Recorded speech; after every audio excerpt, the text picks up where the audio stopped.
Okay, today I have a message called Equally Beneficial to All, starting with everyone has what is needed within them to allow the dream to become benign. And to think of this, it's really in our hands. It's not up to a whole constellation of people and influences that we call other. It really is up to us. The dream truly is under our control, but it requires a discipline, mind training, remembering, focus, willingness to allow a transformation, willingness to allow that transformation to come from what we all are together, willingness to see everyone and everything in the innocence that is their birthplace, and it is the truth about all of them. So in order to get here to where we can see, yes, I have the power to allow the dream to become benign, and so does everyone I call else. It seems to take a few things. There has to be remembrance, there has to be willingness, there has to be training of the mind, there has to be intolerance. Intolerance for not stopping when you feel a bad feeling. Intolerance for not stopping to address a bad feeling in an appropriate way. We have to, in this one area, we need intolerance. And we don't have to insist on perfection, because perfection is our true nature, our true and shared nature. It's never going to be anything I can use to describe a body or personality or human trajectory, right? Human trajectory is all about, making a lot of mistakes and waking up and then letting all of that go.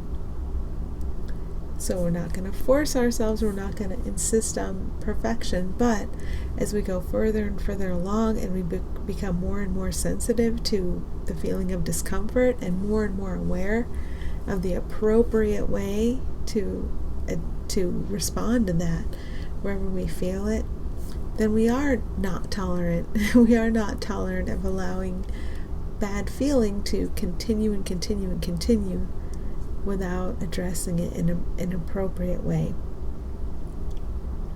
What thought did I just believe? What thought could I turn to instead? I gladly make the sacrifice of fear. I can give fear up. Fear is an addiction that I've had, but it's optional, and I can give it up. It also helps that, fear is an addiction I've had to what isn't real. Love is real, fear isn't. So love does have that advantage. When I focus on, okay, only what is real, only what is actually here, and allowing that to step forward, then I'm on the right track. When I find myself focused upon things that are not real, and I know by how I feel, that rhymes, then I can just reorient. So everyone, we're all equipped with whatever we need to allow our dream to become benign. And to see power as shared is always helpful to all of us. If you don't require that the dream prove the badness or the betterness of anyone or anything, then the dream is allowed to become benign in all respects. We can't say really what forms the dream should take. I mean, we can, but if you notice how you feel when you're reciting your shoulds, it's probably not good. And there's an indicator then that we're making hallucinations, we're hallucinating.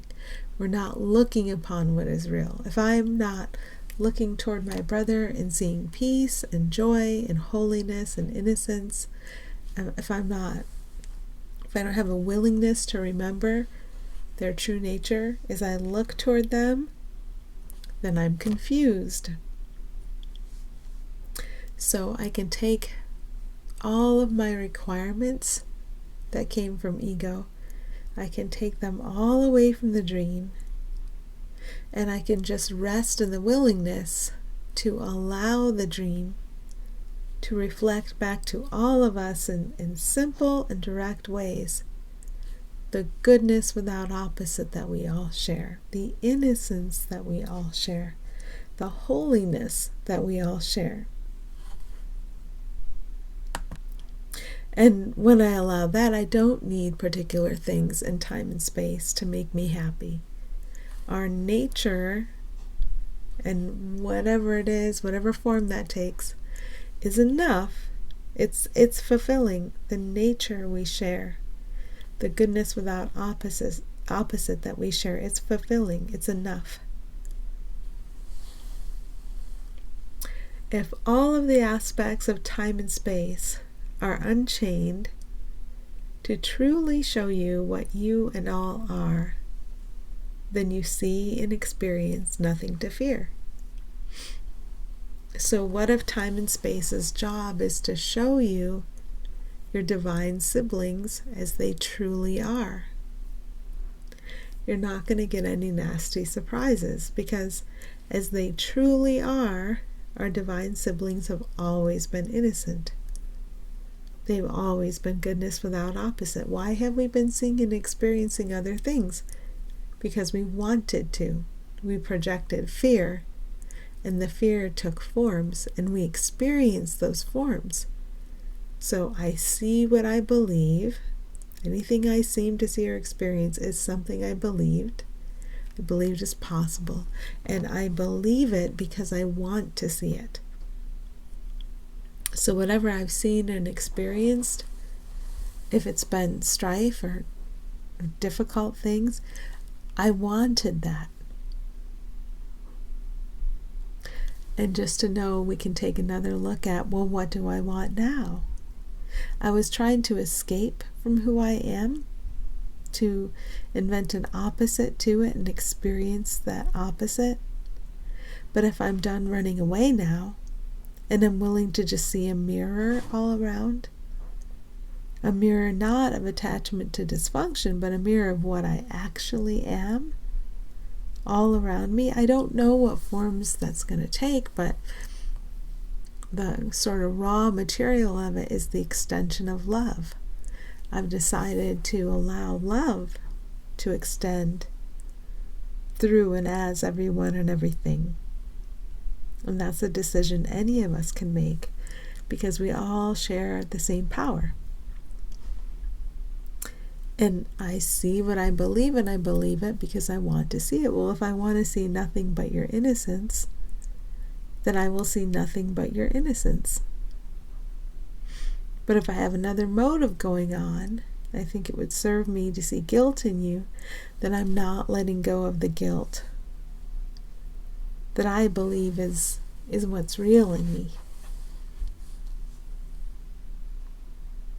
But more and more, as I focus on your innocence, the guilt I thought was real in me disappears. It's never been there. Okay. You serve everyone by noticing how you feel as they come to mind. And it's okay to begin to feel a deep agitation, a pushing against, or withdrawing from. This is how it feels to see each other as separate and limited, and maybe even doomed in any way. If we think someone's severely limited by their circumstances and it's going to take a bad form for them, we're seeing them as doomed instead of blessed, instead of loved, instead of cared for. And none of this is about an effort a person's making. It's about the willingness to see everyone as they are. So if you notice you feel deeply agitated or uncomfortable as someone comes to mind, you can give thanks that is surfacing. It surfaces so you can notice it. It's important to notice. If you want something out of somebody, you're going to notice that as a disturbance. And that's good, because as you find the disturbing thoughts, you can set them down. You can reorient. I gladly make the sacrifice of fear. Trying to avoid anything from you, trying to get anything from you, defining you in particular ways, comparing you to others. If I notice how I feel as you or anyone comes to mind, that's helping everyone. It's just work in the mind that we're doing. But we can come to see this work in the mind that we're doing is very beneficial. And then maybe we won't get so distracted by some of the time and space things that we think we need to do. Maybe we'll do a little less of that and a little more of this, noticing how we feel as our fellow beings come to mind. Are we blocking seeing them in their true radiance, seeing how loved they are, seeing how blessed they are, seeing that they have the power of blessing right now, seeing how there's no past for us to remember? That's something the ego would focus on. Trying to trap them in time. Not necessary. As we try to trap others, we trap ourselves. Not necessary. Can we see that we're free now? Because we're loved now and we're blessed now. That's the opportunity we always have. And as we practice looking in this way, then that's what we start to see and experience.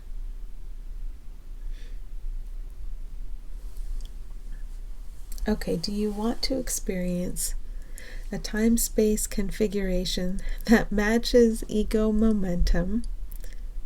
Or do you want to experience a time-space configuration equally beneficial to all? So nowhere in there is there a separate I trying to avoid what it doesn't like or get what it does like, right?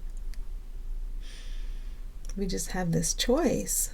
You know, I can experience time and space kind of churning along with the momentum of the ego and all its judgments about everyone and everything.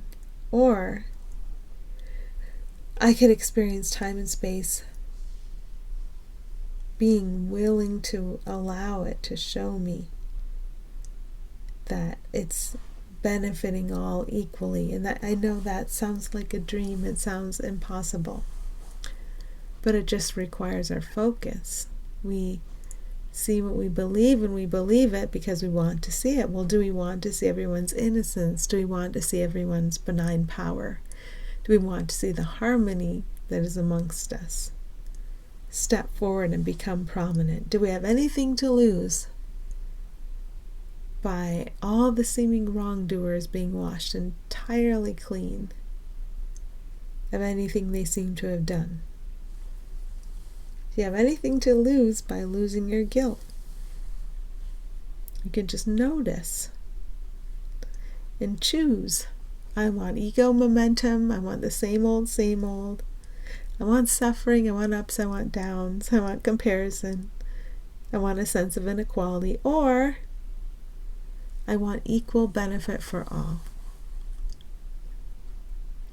An equal benefit for all is always something we can reorient toward. I just recorded a lesson. There's nothing my holiness cannot do. Well, my holiness is your holiness, and it's everywhere. So if we activate it everywhere to do whatever needs to be done, look at how powerful everyone is. So this power that is amongst us sees us all as we are, innocent of any wrongdoing, free of the limits of time and space, benign beings, loved beings, loving beings, everyone, no exceptions. And so now we can allow the extension of what's equally beneficial to all. And as we look around, we can allow ourselves to see that and to feel safe in that, supported in that. Okay, thank you.